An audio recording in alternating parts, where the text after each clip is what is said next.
Atenção, pessoal. Vamos começar. Atenção. Vamos lá. Pessoal da calça vermelha.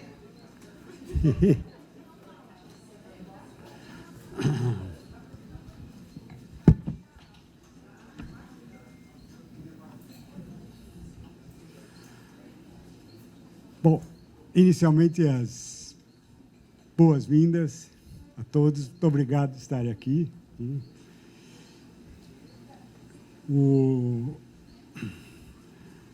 Esses seminários, esse é o 13º, portanto, começou uma série iniciada há 13 anos atrás.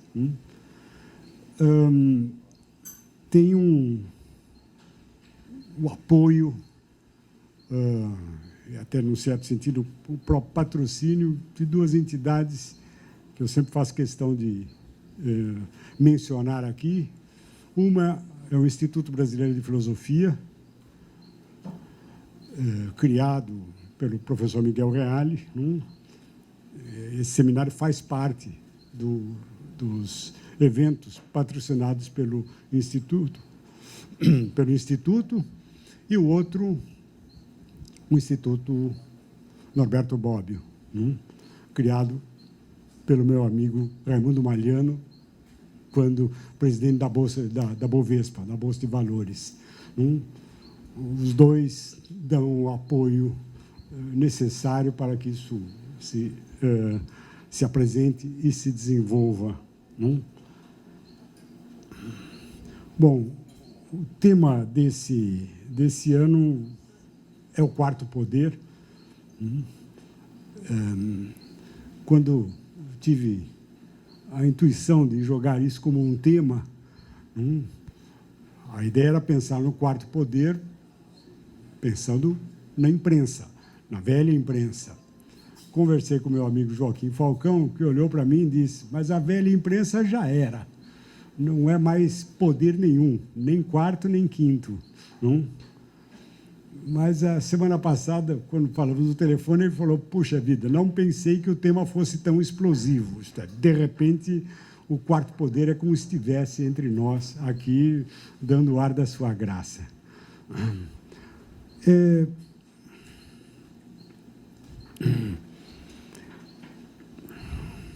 Essa noção de quarto poder, ela foi originada da tradição liberal britânica e americana, influenciada pelo pensamento político inglês, particularmente, do século XIX.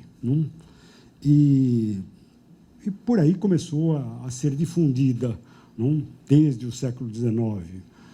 Obviamente, autores como Carlyle, por exemplo, foi um desses difusores da ideia de que a imprensa era o quarto poder.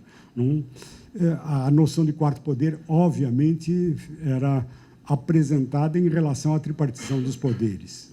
O quarto poder seria um outro, olhando para a velha tripartição dos poderes. Significava, segundo se pensava na época, no papel de representante dos interesses gerais da sociedade. E, para além disso, a ideia de que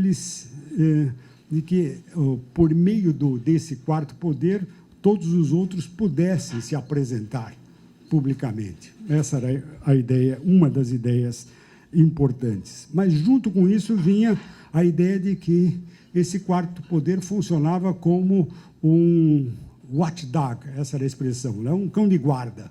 Essa era a função desse poder. Pelo menos uma ideia que ficou marcando a noção. Essa ideia foi apanhada, curiosamente, acho, muito bem pelo nosso Rui Barbosa, quando escreveu sobre a imprensa e o dever de verdade. Eu cito aqui dizendo que a imprensa é a vista da nação, Por ela é que a nação acompanha o que lhe passa ao perto e ao longe, enxerga o que lhe malfazem, devassa o que lhe ocultam e tramam, colhe o que lhe sonegam ou roubam, percebe onde lhe alvejam ou nodoam, mede o que lhe cerceiam ou destroem, vela pelo que lhe interessa e se acautela do que a ameaça. Bem Rui Barbosa. Isso, né, no começo do século, enfim, na primeira fase do século XX. Por falar em Rui Barbosa, acho interessante um comentário feito por Alberto Dines, num prefácio que ele escreveu sobre as Cartas de Inglaterra, em que, referindo-se ao caso Dreyfus, ele chama de o marcante capítulo da história da imprensa, isso Alberto Dines. E diz isso que, por conta desse episódio e tudo o que aconteceu via imprensa, na França, o jornalismo separa-se do beletrismo e envereda pelo caminho das cruzadas e participação política, quase simultaneamente com a campanha desencadeada pela imprensa nos Estados Unidos, que provocou a Guerra Hispano-Americana. E daí conclui Alberto Dines: pode-se dizer que o jornalismo mundial, graças ao perplexo e impertigado capitão Dreyfus, deixou a verticalidade das matérias espremidas em estritas colunas para ganhar a horizontalidade das manchetes e dos grandes títulos. É um avanço que empurrou a imprensa para a reportagem e esta para a busca de emoções.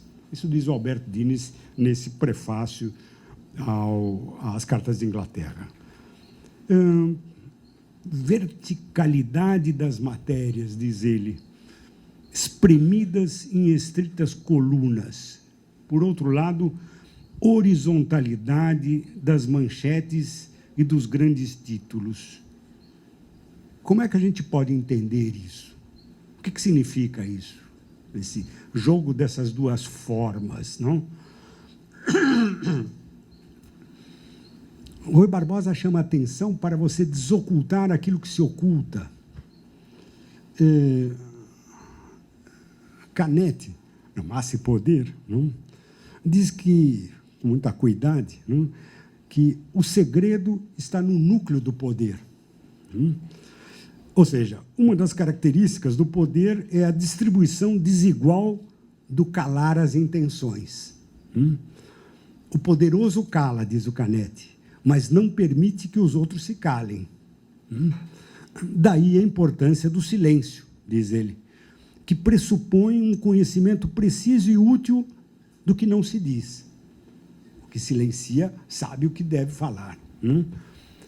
Pois bem, a relação de diferença, a diferença artificial de espécie entre quem ordena e quem deve obedecer, significa, ainda nessa linha do Canetti, que essas pessoas não têm uma linguagem comum, o que manda e o que obedece. Enfim, de plano, diz ele, os mandatários, dentro da sua função, calam.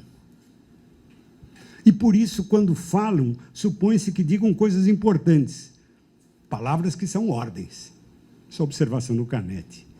Pois bem, me parece que, nesses termos, uma das características a levantar dúvidas sobre como funciona o poder, sobretudo o poder nas democracias, está justamente no modo como se lida com o segredo. Isso é fundamental. Os parlamentos, base da representatividade do poder, ele se mostra em debates. Ele fala. Essa é a função básica dele. Lá são os travados debates com centenas de pessoas. Está enraizado, por assim dizer, na concepção democrática essa exigência desses debates serem públicos. Faz parte. Mas não necessariamente que sejam transparentes. Público, mas não necessariamente transparente. A gente entende, assim, que a curiosidade e a curiosidade profissional da imprensa, pelas indiscrições, acabe mostrando aquela réstia de segredo que alimenta o poder. Isto é, ela tem por função lidar com esse segredo e até que ponto aquilo fica oculto ou aquilo se mostra. Um exercício dessa atividade entra pelo papel desempenhado pela tecnologia. A imprensa, a palavra está dizendo, se liga a imprimir. Daí vem prensa e imprensa. Talvez a gente possa dizer que a primeira tecnologia com a qual o ser humano conseguiu se desvencilhar da sua circunstância para recuperar essa circunstância de novo como uma espécie de extensão daquilo que ele pensa foi uma tecnologia de explicitação. A gente poder traduzir a nós mesmos numa outra forma de expressão que nos supera. Essa observação é de Bergson. Para quem a linguagem foi para a inteligência o que a roda foi para os pés. Uma invenção antropológica fundamental. Ou seja, a palavra falada, de um lado, ela envolve todos os sentidos de uma forma intensa. E daí, essas pesadas formas de algumas culturas para policiar a palavra. Aprender e esconder. Por outro lado, a gente também pode dizer que a palavra falada não permite a extensão e a amplificação da força visual requerida pela comunicação. Daí a importância que ganhou, na evolução, a palavra escrita. O escrito começou a ter uma importância antropológica por conta dessa expansão. Segundo o mito grego, Cadmo teria introduzido as letras do alfabeto. E, ao fazê-lo, ele semeou os dentes do dragão e deles germinaram homens armados. Alfabeto é poder. O mito diz isso. Autoridade, controle de estruturas militares, à distância, dentes enfileirados, como um alfabeto, poder de morder e deglutir. Isso é o Canetti que diz, a respeito do alfabeto. O alfabeto foi uma tecnologia fantástica, fácil de ser aprendida, para começar. A gente sabe hoje que as letras gregas do alfabeto, elas tinham uma forma de fazer com que as pessoas imediatamente as identificassem e aprendessem. Por exemplo, alfa, aquela forma que a gente... simbolicamente o boi, com os seus chifres. Delta era a entrada da tenda. Aí a forma. E assim por diante.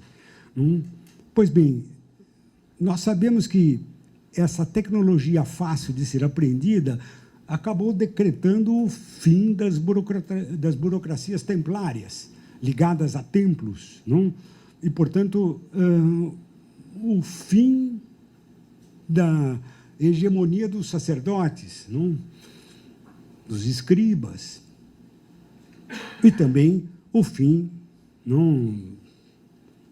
da polis e a possibilidade de você criar impérios. Isso foi tudo graças ao alfabeto, essa tecnologia. contra o ideograma chinês, os hieroglifos, o alfabeto fonético, era uma tecnologia única, espetacular, não? Que dava olho por um ouvido, por assim dizer. Produziu uma espécie de clara divisão da experiência, separou os indivíduos, não? Deu continuidade ao espaço e ao tempo e deu a possibilidade de uniformidade de códigos. Não? Ou seja, homogeneidade, uniformidade, continuidade, as grandes marcas das sociedades letradas. O alfabeto entrou. O alfabeto propiciou sequências lineares concatenadas. Quer dizer, graças ao alfabeto, nós pudemos desenvolver o que se chamou de lógica. Enfim, essa linearidade propiciou esse desenvolvimento. E daí até mesmo a possibilidade de montagens mecanizadas, onde formas até de organização psíquica e social. Permitiu agir sem reagir. É fantástico isso, não? E sem se envolver. Quer dizer, criou distância. Você fala, mas, ao mesmo tempo, fica distante. Onde a possibilidade de você reprimir emoções, sentimentos, mas também a possibilidade de você organizar coisas como sistema de preços, preço de mercado, rodízio de bens, consumo, capacidade de abranger todas as línguas. Foi uma invenção, de fato, fantástica.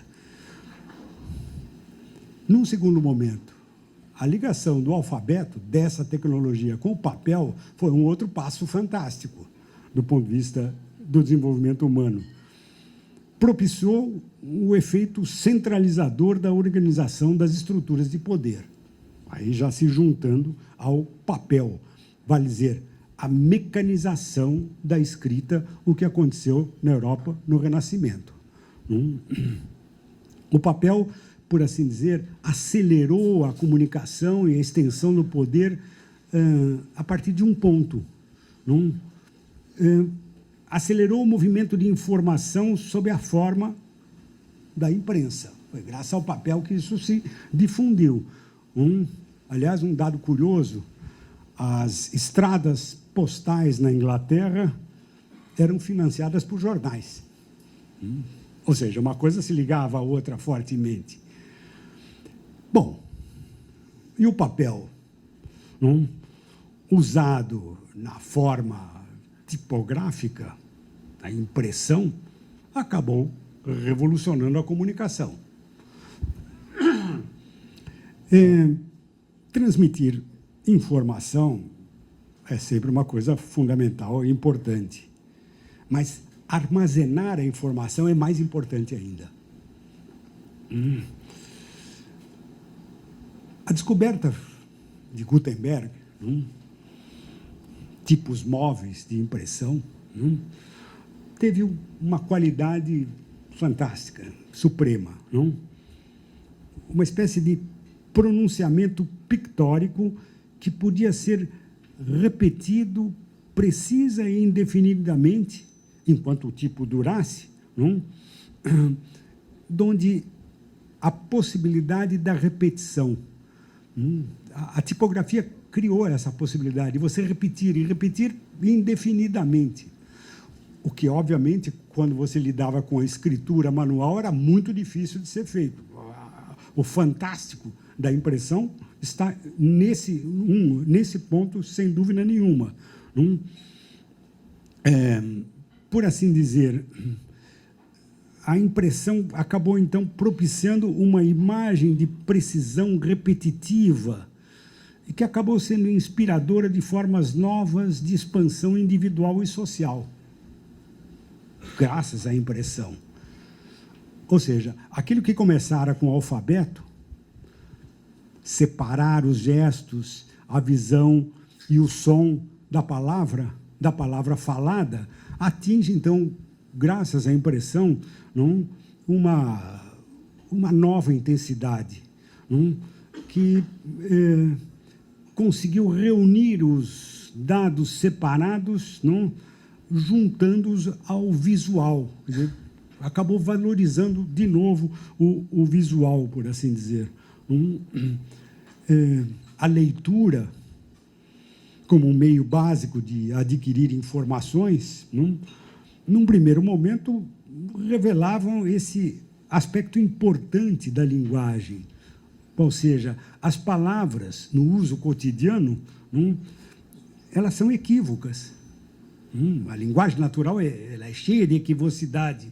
Mas, num segundo momento, graças a essa forma tipográfica, isso começou a exigir uma certa precisão e quantificação, transformando o mundo tridimensional da perspectiva e do ponto fixo. Isto é, graças ao papel e à impressão, nós tivemos aquilo que aconteceu no Renascimento.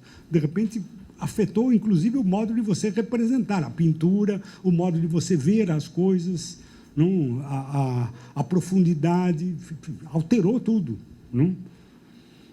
Bom, e aqui entra a imprensa. O que é que acontece quando os múltiplos itens informacionais são dispostos num livro ou numa folha de jornal? Bom, o livro, o que é o livro? O livro é uma forma impressa. O livro é uma forma impressa, privativa e confessional. É uma forma de você confessar coisas, por assim dizer, e que induz e intensifica a perspectiva e um ponto de vista fixo. O livro propicia isto. É uma espécie de voz particular, produto de falar consigo mesmo. Quem escreve ou escreveu um livro percebe isso, mesmo quando ele sabe que está se dirigindo aos outros. A página do livro, nesse sentido, pela sua forma simples, ela cria um efeito de comunicar uma história interior. Ou seja, nós saímos das aventuras metais tipográficas, para as figuras mentais do autor, por assim dizer. Para além daquilo que sucedia com as obras escritas da antiguidade, obviamente isso aconteceu também na antiguidade. Sócrates não escreveu, mas Platão, Aristóteles escreveu, eles também escreviam. Só que, na antiguidade, por assim dizer, as obras escritas, e mesmo as obras escritas na Idade Média, elas, por assim dizer, elas eram um meio de expressão, mas que não gozavam da intensidade que começaram a gozar com a introdução da imprensa livro, do livro como imprensa. Isso deu uma outra dimensão, isto é, uma dimensão que permitiu, por assim dizer, liberar energias psíquicas e sociais. Foi graças ao livro que você acabou tirando o indivíduo do grupo tradicional, isto é, da família, da tribo, e, ao fazê-lo, você praticamente forneceu ao indivíduo um meio e um modelo para formas poderosas de grandes aglomerações. Mudou o modo de você se apresentar. Ao invés de ficar dentro de pequenos grupos, da família ou da tribo, você pode se expandir muito mais. Nesse sentido, nós poderíamos até dizer que, com o livro, nasceu o homem letrado. Foi o responsável por isso. O livro impresso, nesse sentido, por essa sua repetitibilidade e uniformidade visual, ele virou técnica de ensino, o que não existia no passado. Você ensinava falando. não? Mas virou técnica de ensino, não? A gente sabe disso.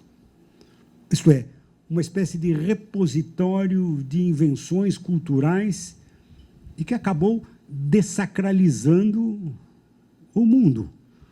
Dessacralizando o mundo e, por conta disso, expondo o poder. A família, a tribo, o laço consanguíneo, como sede de poder, é implodido. É implodido graças ao livro, permitindo que o agrupamento linguístico e até interlinguístico, não? O idioma, o meio de comunicação de massa, não? Pudesse se expandir. E daí o aparecimento, na era moderna, do Estado e da nação. São conceitos modernos. Não? Tudo isso graças a uma técnica e uma tecnologia nova como essa do livro. E o jornal? O jornal veio depois. O livro veio antes. O jornal também é uma forma confessional, você se expor. Mas é uma forma confessional de grupo, não de indivíduo, basicamente. Como forma confessional de grupo, ele induz a uma participação comunitária, não individual. Ele, por assim dizer, dá coloração, uma coloração grupal ao acontecimento. Ele faz com que todos participem, por assim dizer. Você pode utilizá-lo ou não utilizá-lo, mas ele cria essa possibilidade. Pois bem, é justamente essa exposição comunitária diária de múltiplos itens em justaposição que dá propriamente a qualificação disso que se chamou, então, de imprensa. Pensando agora no jornal. A página do jornal apresenta a história interna da comunidade ou de uma comunidade em ação e interação. E foi isso que se observou no momento que ele começou a se difundir. É importante a gente perceber, em termos comunitários, que o modo como o jornal começou a ser concebido mostrava esse mosaico cultural. E ele foi concebido na forma de mosaico. Você tem colunas, tem manchetes. Isso permitiu a expressão exatamente da fragmentação social numa unidade. Aí aparece aquilo que, então, ficou convencionado de chamar-se notícia. A notícia em mosaico, propriamente, não é bem uma narrativa. Ela não é bem narrativa, não é bem ponto de vista explicativo. A notícia não é comentário, na forma como ela se desenvolveu. Na verdade, a notícia apareceu como uma espécie de mensagem ou imagem icônica. É um ícone, uma imagem icônica da própria sociedade em ação. E, nessa forma do mosaico, um convite à participação social. Você encontra um pouco de tudo quando você bate os olhos na primeira página. E, com isso, transforma aqueles temas pálidos, fragmentários, anêmicos do nosso dia a dia, em ruídos persuasivos. De repente, você agita, graças a essa fórmula. A notícia não é bem endereçada ao leitor consciente. Ela funciona mais como uma espécie de pílula subliminar para o subconsciente visual. E, nesse sentido, ela é capaz de exercer uma espécie de efeito hipnótico, não? Nem que seja, às vezes, de uma forma grotesca. E, quando ela veio acompanhada, isso depois, da fotogravura, não? Ela acaba substituindo os pressupostos estruturais do livro, não? Que foi a primeira forma de manifestação do imprimir. Não? Ao invés, por assim dizer, de apresentar uma visão particular, um ponto de vista, a notícia oferece expressões de vida destinados a todos e, ao mesmo tempo, a ninguém. É um pouco diferente da estrutura do livro, nesse sentido. Dá para entender aqui o papel do escândalo, dos escândalos noticiosos, que acabam se incorporando a essa forma de comunicação.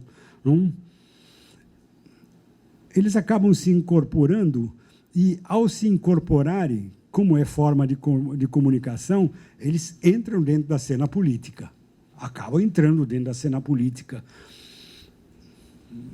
pela revelação de segredos inconfessáveis, detalhes picantes de políticos ou de proeminências, não? E, enfim, ela começa a se ligar a figuras notórias ou a figuras obscuras, não? Nessa dinâmica,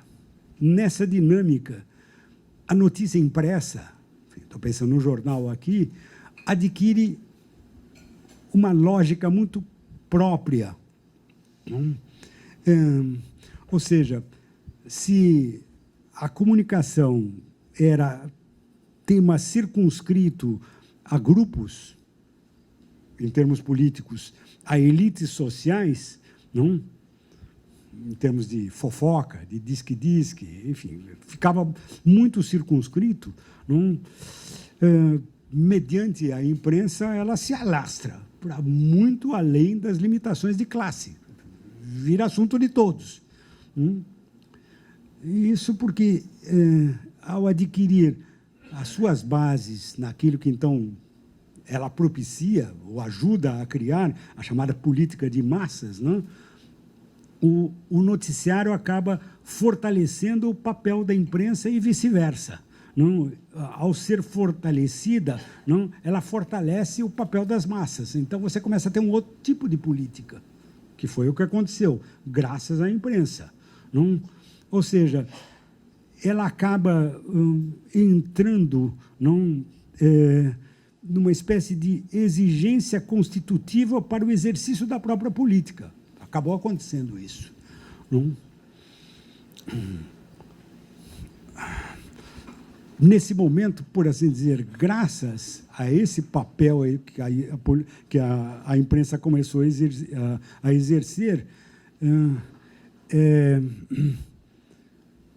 a transparência começou a ser, por assim dizer, uma espécie de antídoto contra aquele desfalecido interesse secreto do Estado. Ela se contrapôs a isso. Ela criou, nesse sentido, ao ter essa abrangência social, não, e atingir e criar a possibilidade da política de massas, ela criou uma espécie daquilo que se poderia chamar de técnica do som único. Ela é unissônica. Não, é uma palavra que atinge todo mundo, por assim dizer. Não? Ou seja, de um lado, com a notícia impressa, não, essa técnica do tom único, do som único, do equitom, não, significa manter em toda a composição sempre o mesmo tom e a mesma atitude diante do leitor.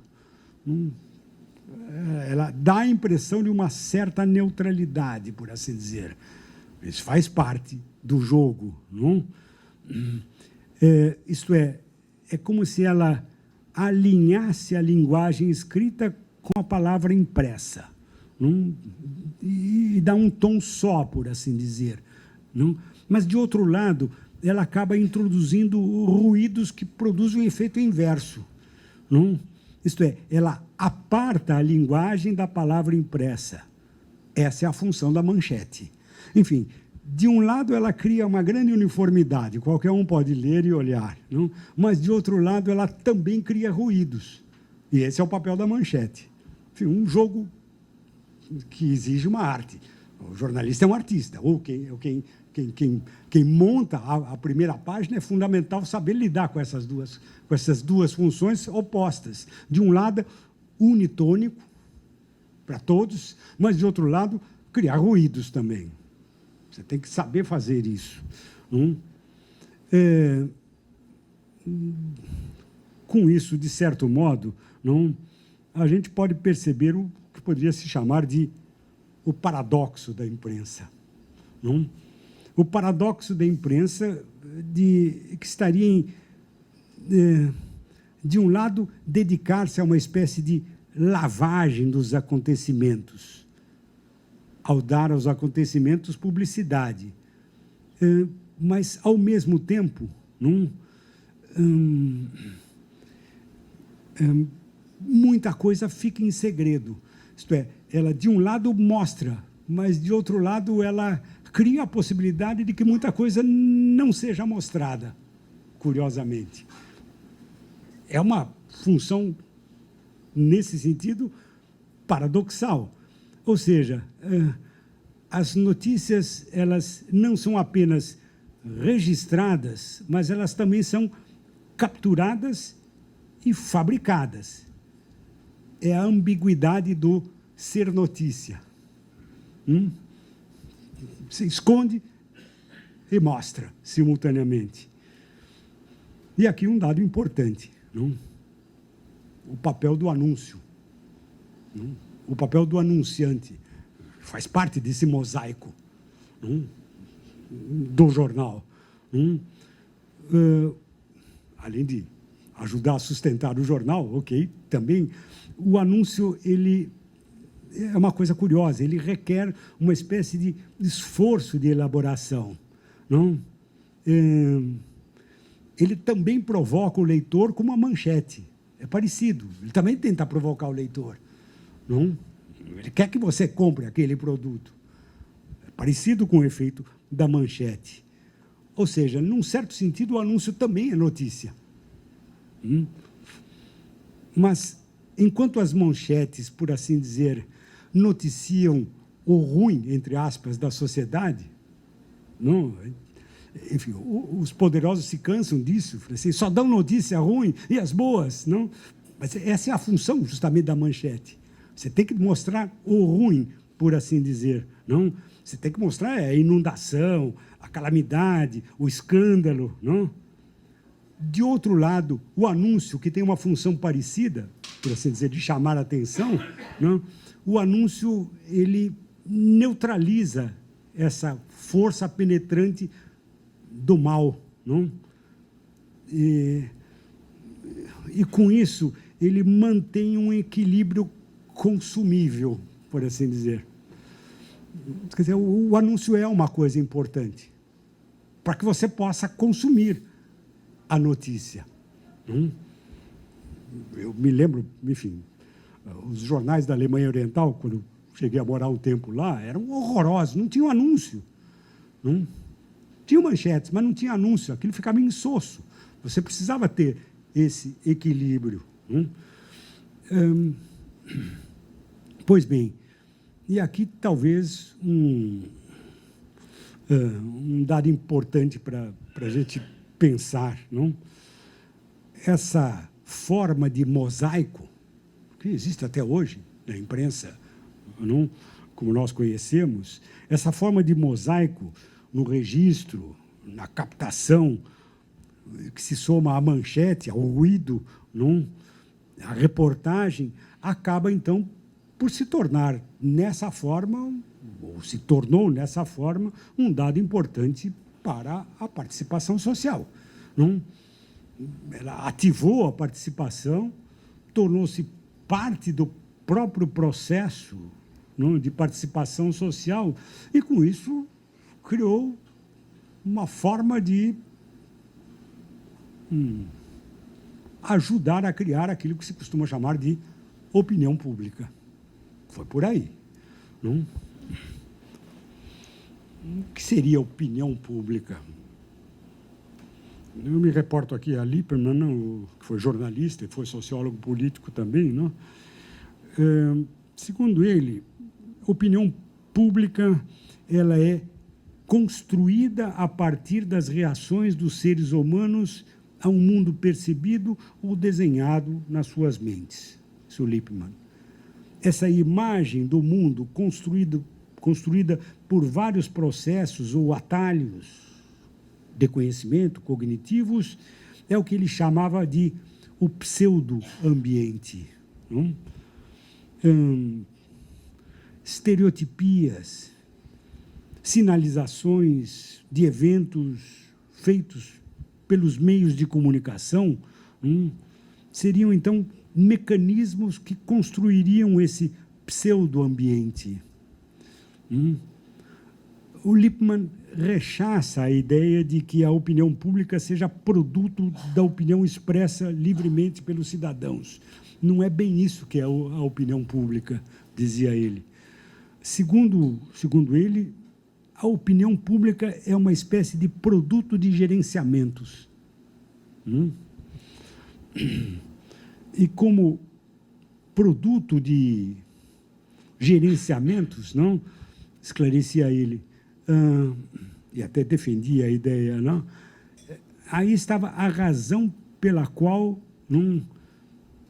a formação da opinião pública acaba exigindo especialistas de gerenciamento.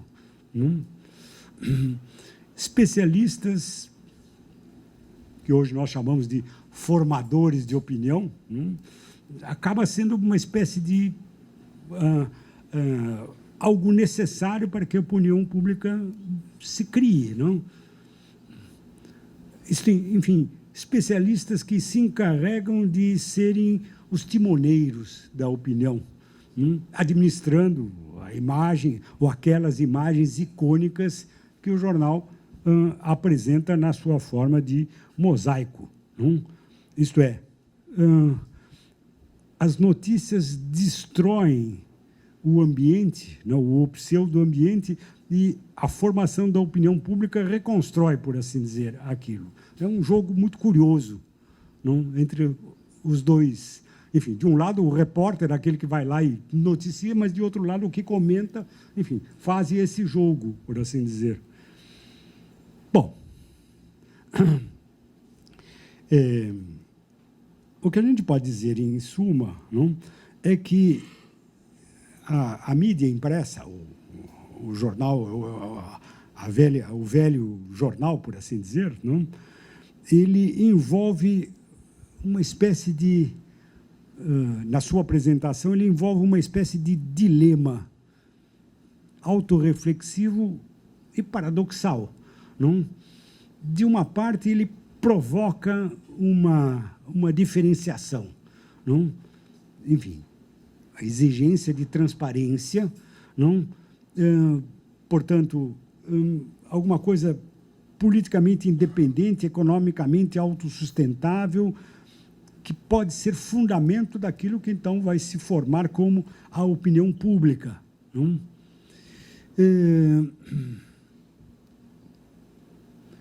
Enfim, uma opinião que, por assim dizer, quando se forma, é algo distinto dos escândalos que constituem, por assim dizer, o alimento da transparência. Mas, de outro lado, essa escandalização acaba repousando em valores, em valorações que provocam indignação popular, e que são, assim, maximizadas. Quer dizer, de um lado, você comenta, junta as coisas e dá uma impressão de um certo equilíbrio, como faz, por assim dizer, o intelectual cientista, guarda certa distância, mas, de outro lado, aquilo alimenta uma espécie de explosão. E daí é um certo dilema, principalmente nos regimes democráticos. A denúncia é uma arma política que escandaliza quando aponta personagens, esquemas, dentro dos sistemas de decisão vigentes. Mas também a denúncia está fora. Ela está dentro, mas também está fora da oficialidade. O que torna a imprensa, ou que torna a atuação da imprensa uma espécie de jogo sem precedentes de realimentação de todo esse jogo político, por assim dizer. Uma realimentação sem precedentes de disputas pró e contra, em nome daquilo que, nos regimes democráticos, se chama de liberdade de imprensa. É fundamental isso. Mas é fundamental, mas é, por assim dizer, um jogo paradoxal. Bom, nesse quadro, o que quer dizer quarto poder? Como é que fica o quarto poder aí dentro? O termo quarto poder, em princípio, pareceria supor que a imprensa teria as mesmas possibilidades que os outros três poderes. Essa denominação quarto poder acaba trazendo, de uma forma forçada, acaba trazendo a ideia de que a imprensa seria uma espécie de instituição, como é o judiciário, como é o legislativo, como é o executivo. Uma instituição na qual se acredita, que desperta confiança, no caso, desperta confiança dos seus leitores, e, nesse sentido, seria detentora de poder. E o seu poder estaria justamente na informação, claro. Essa é a primeira ideia que surge quando a gente pensa na imprensa como quarto poder. No entanto, a gente sabe que a primeira peculiaridade desse chamado quarto poder é que ele não tem nenhuma semelhança com os outros três. Ele não é instituição, no sentido que os outros três são instituições. Ou seja, a rigor, ele é sem consistência institucional comparado com os outros. Na verdade, ele é ou vem, enquanto poder, de uma multiplicidade de agentes. Uma multiplicidade de agentes que não dá para você trazer a um mínimo de unidade. É difícil fazer isso. Ou seja, ele não consegue se aglutinar em posições-chave, a rigor, por assim dizer, comparado com os outros poderes. Nem todos conseguem compartilhar como se aquilo fosse um todo que funciona. No parlamento, a gente também tem isso, mas chega um momento que o parlamento decide. Até no Poder Executivo, você pode também ter vários assessores, muita gente, mas chega um momento que há uma decisão conjunta. No Judiciário também acontece isso.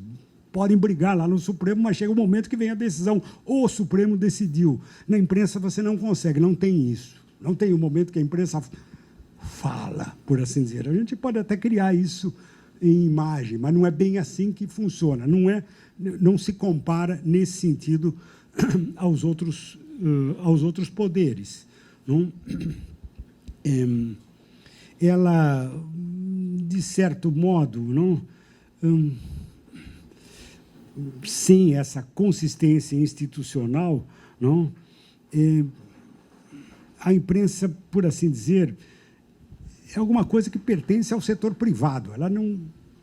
Ela pode lidar com o público, mas ela não é pública, pelo menos nos regimes democráticos do Ocidente. Não? Ou seja,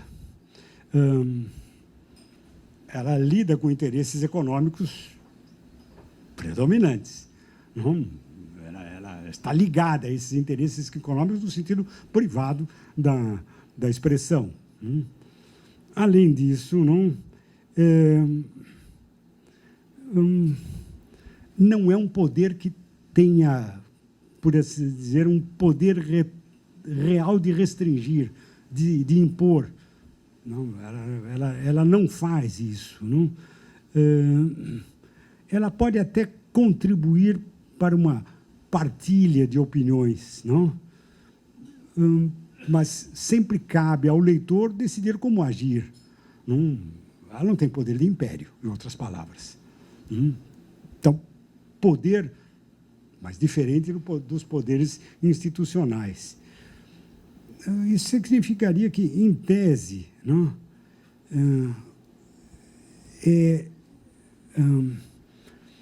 quando eu falo em quarto poder, não, na verdade, eu estou dizendo que se trata de um poder que seja, não, mas que é uma espécie de pivô em torno do qual os outros poderes giram. Mas ela não é um quarto como os outros, obviamente. Não? Ou seja, como quarto poder, ela impede que, por exemplo, a palavra de Rui Barbosa, que os cidadãos caiam na servidão.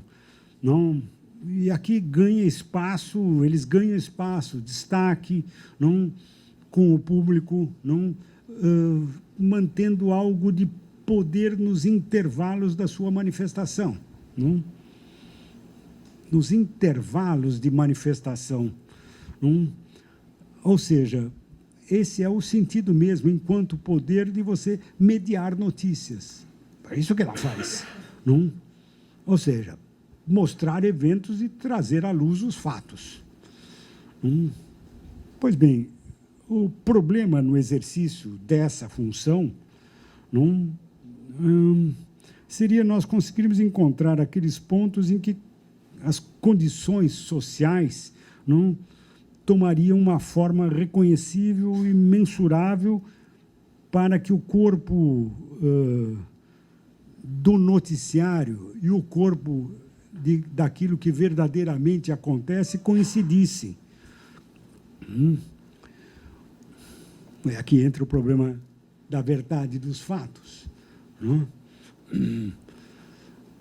Afinal, para cada um de nós, há sempre um corpo pequeno de reconhecimento exato que não requer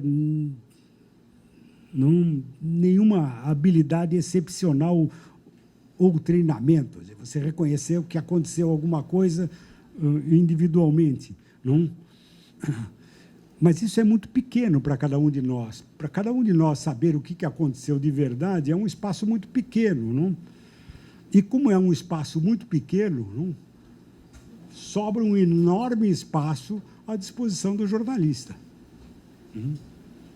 Enfim, o que é verdade, enfim, nós aqui, num pequeno grupo, eu, você, podemos até compartilhar, mas isso é muito pouco. Sobra um espaço enorme, e esse espaço é que está à disposição do jornalista. Ou seja, a função de mediar notícias, base desse poder, ela está em sinalizar eventos, ou seja, iluminar os fatos, trazer à luz os fatos escondidos, pôr esses fatos em relação um com o outro, fazer uma espécie de imagem da realidade, com base na qual o conjunto pode atuar. Essa é uma função importante aí dentro.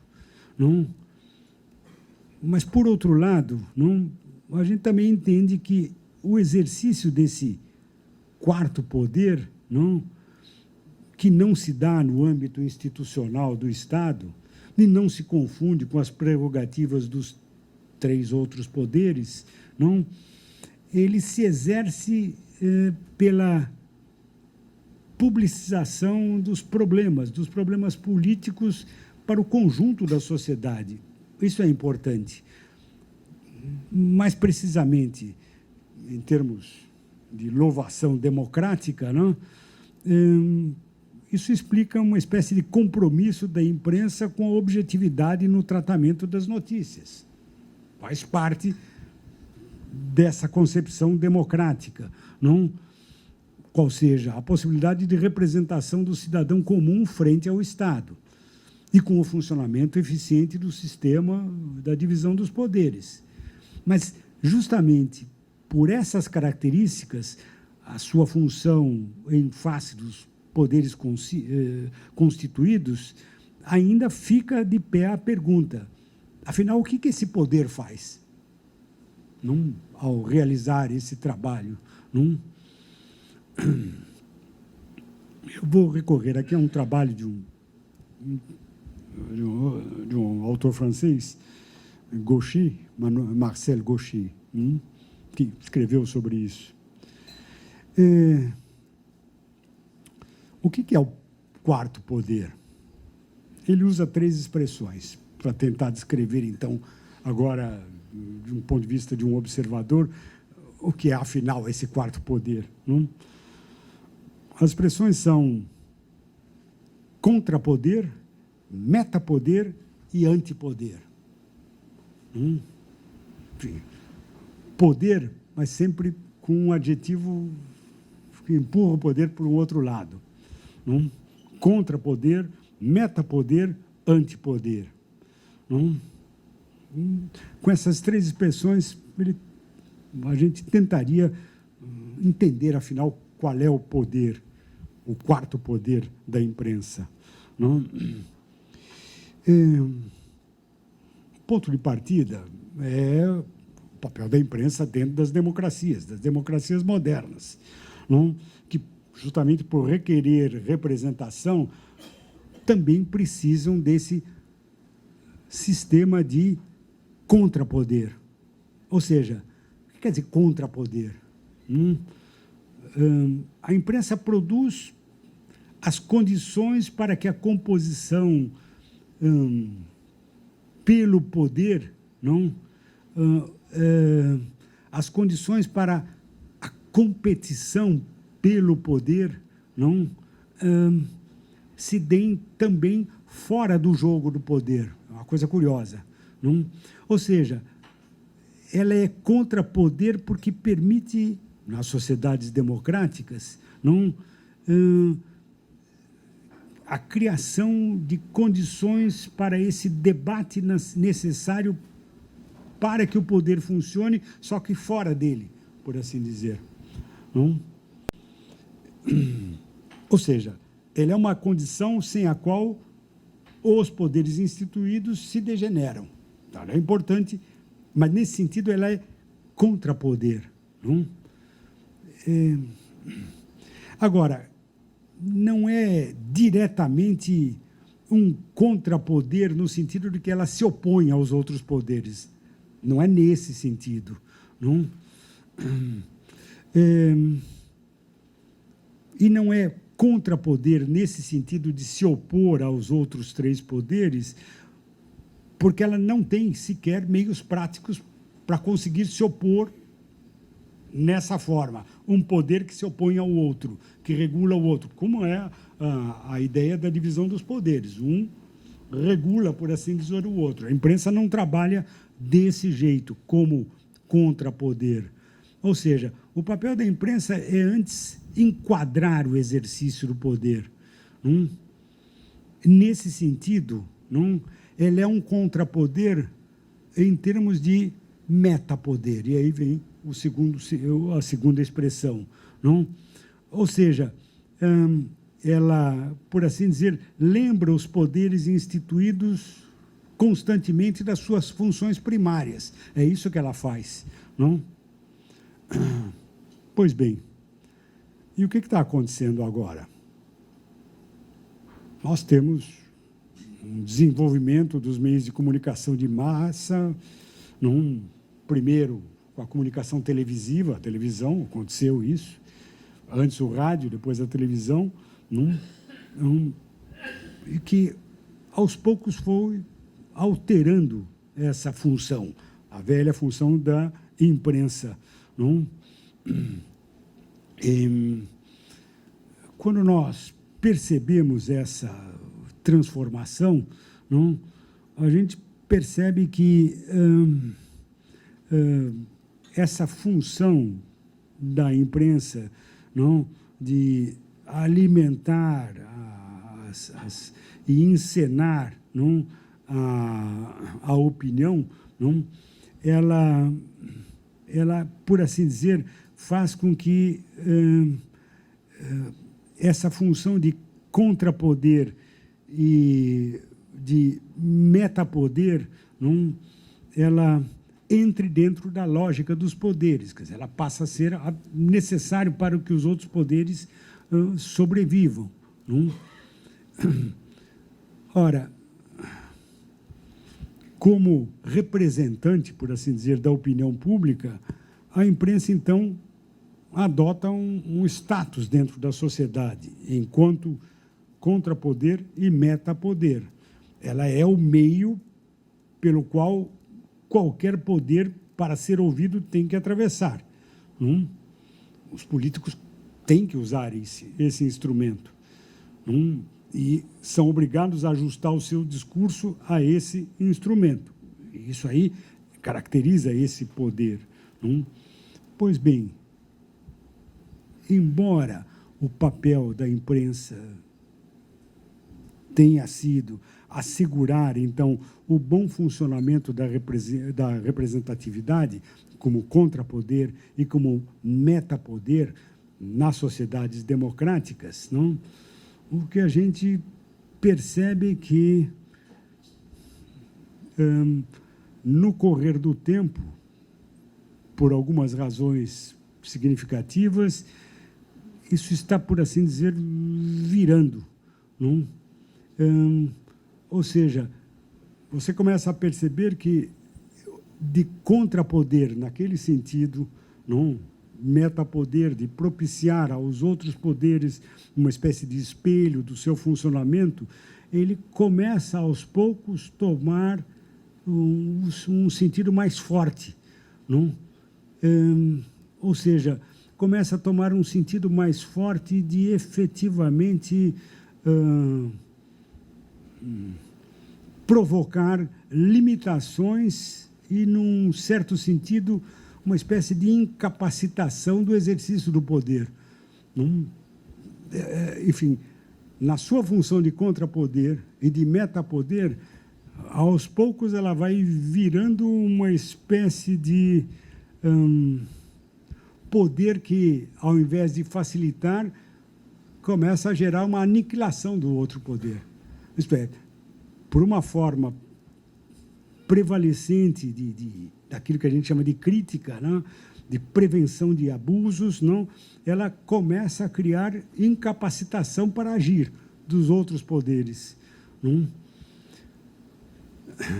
Ou seja, aos poucos a imprensa vai entrando nesse risco de tornar difícil, e num certo limite até muitas vezes impossível, o exercício do poder pelos poderes institucionais.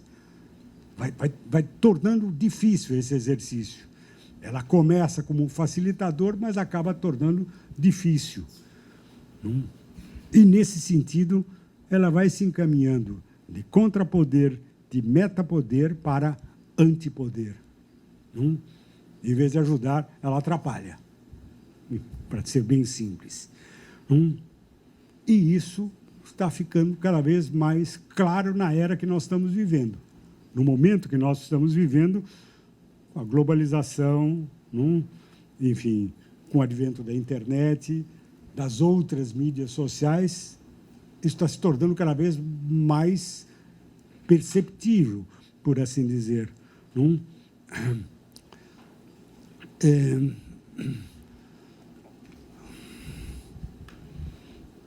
Nós sabemos que, por conta da internet e dessa nova tecnologia, as notícias e a divulgação de notícias, de impressões, de opiniões, se propagam de uma forma muito simples, muito rápida, caracterizada pela simultaneidade. Muito além daquilo que fez o rádio, muito além daquilo que faz a televisão. Não? Você, por assim dizer, convive com a notícia. Não? Eu sou bombardeado a todo momento pela UOL aqui, não? Da Folha. Não. E você não resiste em olhar, já aconteceu, e em seguida ia acontecer o outro. Quer dizer, você vive simultaneamente com o que está acontecendo. A imprensa não fazia isso. Nem o rádio, nem a televisão. Não? Essa simultaneidade que a nova técnica propicia faz com que os eventos que acontecem em qualquer parte sejam apresentados de uma forma instantânea e num lugar só. Isso está acontecendo. Não? E como é que fica, então, o papel da imprensa nessa nova situação? Não? Ela que, de contrapoder, de metapoder, foi deslizando para ser um antipoder, não? Dificultando, num certo sentido, o exercício dos poderes institucionais. Não? Bom, quando a gente olha para as chamadas mídias sociais, pensa na internet, não? Nós teríamos que dizer que, se a fala sempre foi um fenômeno intersubjetivo, não? Na internet, nas mídias sociais, não? A fala perde essa qualidade de intersubjetividade. Pode ser estranho isso, mas quando a gente pensa na comunicação virtual, que a internet propicia, não? Essa comunicação virtual talvez fosse mais apropriado falar não em intersubjetividade, mas, por assim dizer, em diálogos transsubjetivos. Transsubjetivos no sentido de que ninguém controla a comunicação. Não é intersubjetiva, é diferente daquilo que acontece na imprensa, acontecia no rádio, acontecia na televisão. Não é intersubjetivo, mas é transsubjetivo. Transsubjetivo nesse sentido, no sentido de que ninguém controla aquilo que fala. Você fala e aquilo se perde, você não consegue mais retirar. Você tenta até apagar, mas é difícil fazer isso. Toma uma dimensão de instantaneidade que não existe mais essa possibilidade. Nem mesmo a possibilidade de você fazer revisões e dizer, olha, isso que eu disse não é bem isso que eu disse. Você não consegue mais controlar isso. É um outro mundo, é uma outra tecnologia. Nesse sentido, não é intersubjetivo, é transsubjetivo. Não? Ou seja, quando você posta, nessa linguagem moderna, alguma coisa, por assim dizer, você perde o controle.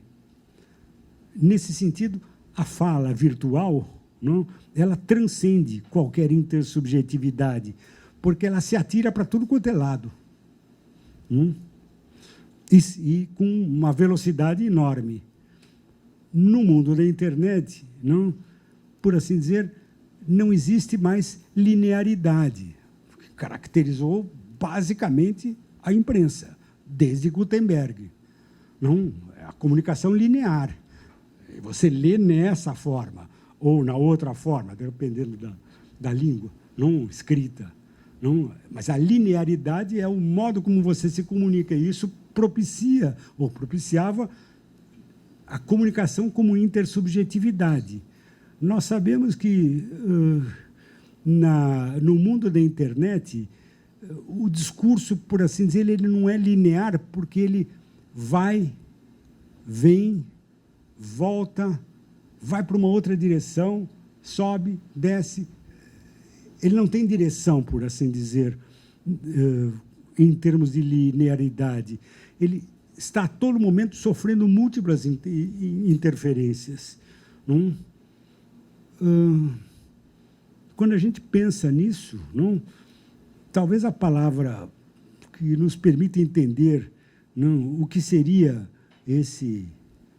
essa fala nesse novo mundo que nós estamos vivendo, não, talvez a noção que espelhe muito bem isso é aquilo que, nessa nova linguagem, se chama de hiperlink. É um pouquinho isso. Não? Quando você acessa o seu celular para pesquisar alguma coisa na internet, não, o mecanismo de busca responde o que você quer. Quero saber o que significa bolo. Não? Ok. Não? O mecanismo de busca responde àquilo que você está buscando, mas a gente sabe que imediatamente sugere outros temas e aparecem aquelas notícias. Também se pergunta a respeito disso, aquilo, aquilo e aquilo. Enfim, você simultaneamente abre muitas possibilidades. Não? Você abre muitas possibilidades, mas isso faz com que a sua pesquisa nunca chegue a um fim. Você tem uma sensação de insatisfação. Não é um diálogo intersubjetivo. Aquilo abre projeções possíveis, não? Caminhos que não chega nunca a um final. Não? O exercício dessa fala, por assim dizer, não tem centro na internet. Não tem centro. Não? É uma espécie de comunicação sem centro. Nesse mundo, não? O que nós temos são, talvez, redes de posições mutuamente referidas, não? Mas que não demarca nenhuma posição propriamente. Não? E, no entanto, dá a impressão de estar transmitindo informações ou orientações suficientes. E o que acontece? As massas saem à rua. Está acontecendo no Chile, aconteceu no Brasil antes do impeachment da presidente Dilma. Não? É curioso. E saem às ruas meio sem saber por que saem. Ou não, você fica se perguntando, afinal, o que está acontecendo? Contra que é esse protesto? E você não consegue captar exatamente isso. É um produto, curiosamente, novo, de uma tecnologia nova. Ou seja, formam-se redes completas que garantem para as diversas constelações, a opinião pública política, o entretenimento, a arte, a ciência, uma espécie de fronteira não? Móvel, não? Em que liberdade de opinião, não? Direitos de personalidade, não? Tudo fica marcado por uma vagueza de critérios gerais, uma multiplicidade de possibilidades, de ligações, e que inaugura uma nova forma de você poder dizer aquilo que pode ser dito. É uma nova tecnologia. Não? Esse mundo a gente chama de informático. E bem a propósito, porque nele informação vira uma coisa diferente, vira commodity. É diferente da informação que você tinha na velha imprensa. Não era commodity, agora vira commodity. Você tanto faz. Você passa para frente, recebe, sem refletir muito bem sobre isso. É commodity, por assim dizer. E, com isso, você cria uma tecnologia que, curiosamente, começa a pautar a velha imprensa. Que não lidava com a informação como commodity e agora começa a ser forçada a lidar com a informação como se commodity fosse. Ou seja, as mídias sociais acabam se transformando elas mesmas no contrapoder. Mas como elas não têm os meios para substituir a política, que elas viabilizam, por assim dizer, na forma de metapoder, elas acabam virando claramente antipoder.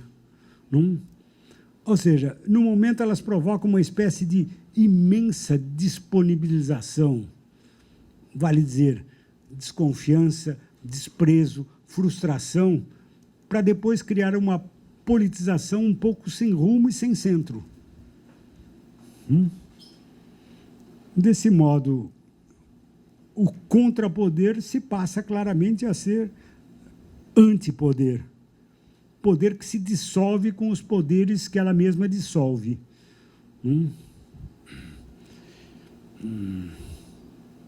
Bom, e como é que isso, então, repercute na imprensa, na velha imprensa? As notícias e as informações, então, são transformadas. As notícias se tornam mais superficiais, mais sensacionalistas. Você tem que entrar nesse jogo, por assim dizer. A necessidade de imagens se torna maior, muito mais do que nunca fora. As notícias vão, muitas vezes, até degenerando, se transformando, para criar um neologismo, no que a gente poderia chamar de desastreamento. Não? Vira alguma coisa nesse sentido. Sensacionalismo, simplificação excessiva, acaba afetando a imprensa. Acaba havendo menos espaço para as abordagens equilibradas, para análise. A imprensa acaba, por assim dizer, se tornando uma busca impiedosa por fraquezas e direitos dentro dela mesma. E acabam se misturando nela produtos de marketing, serviços para o leitor, junto com tudo isso, notícias, preferência para as revelações escabrosas, capazes, então, de satisfazer essa enorme curiosidade do público dessa sociedade de consumo na forma da internet. Com isso, a própria atividade de informar da imprensa acaba sendo, então, alterada. Se no passado, a expressão é de Camus, Albert Camus, se no passado ela chegou a aparecer como uma espécie de fraternidade de combate, isso era a imprensa, e esse era o orgulho do jornalista, você entra numa espécie de fast journalism. Isso é, imprensa do marketing do escândalo, em que ela faz de tudo. Denuncia, julga e impõe a pena à personalidade escolhida naquele momento. Isso é, testemunha, juiz e carrasco. Ela acaba entrando nesse jogo, forçado pelo advento dessa nova tecnologia. Com isso, a forma dela como poder, quarto poder, no âmbito político, acaba mudando. Porque a sensação que dá é que os jornais não relatam mais notícias. Por assim dizer, o que a gente percebe é que há um crescimento um pouco anômalo do colunista, daquele que comenta. Surge uma espécie de notícia comentada, um novo ambiente chamado comentariado, por assim dizer. Como ela está sempre atrás, esse comentariado se torna fundamental aí dentro. Às vezes, por conta de mentes excelentes, analíticas, mas também, muitas vezes, vozes que são abafadas pelo modo como isso se apresenta, não? Ou seja, de tal modo que a gente pode dizer que os jornalistas, aqueles que parecem não estar contaminados, não, por essa nova situação, na verdade, dão a impressão de substituir essa condição por preconceitos. Não, você olha o comentador como um preconceituoso, não, ao invés de ser aquele que efetivamente fazia, como antes, a união daquilo, não, que dava o equilíbrio. Não? A sensação que dá é que você olha para ele contrapondo-se a ele ou, às vezes, aceitando. Quer dizer, aquilo vira um lugar de briga. Não, fulano de tal é ótimo, fulano de tal é horrível. Não? Vira um outro jogo, por assim dizer. Não? Com isso, você percebe que você acaba lidando com um público que se torna desconfiado, se não, muitas vezes, até hostil. Não? Desconfiado e hostil com a mídia e com o mundo político em torno do que gira em torno dela. Não?